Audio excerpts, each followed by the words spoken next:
আসন্ন এশিয়া সফরের সময় উত্তর কোরিয়ার নেতা কিম জং উনের সাথে বৈঠকের আগ্রহ প্রকাশ করেছেন মার্কিন প্রেসিডেন্ট ডোনাল্ড ট্রাম্প।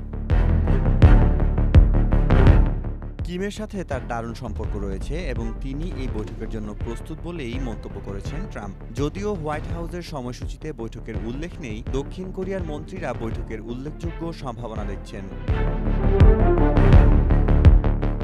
এর আগে 2019 সালে ট্রাম্প প্রথম মার্কিন প্রেসিডেন্ট হিসেবে উত্তর কোরিয়ার মাটিতে পা রেখেছিলেন। ট্রাম্প স্বীকার করেছেন যে উত্তর কোরিয়া এক প্রকারের পারমাণবিক শক্তি। কিম জং উনও আলোচনার জন্য খোলা আছেন, তবে শর্ত হলো যুক্তরাষ্ট্রকে তাদের অযৌক্তিক পারমাণবিক নিরস্ত্রীকরণের দাবি ত্যাগ করতে হবে।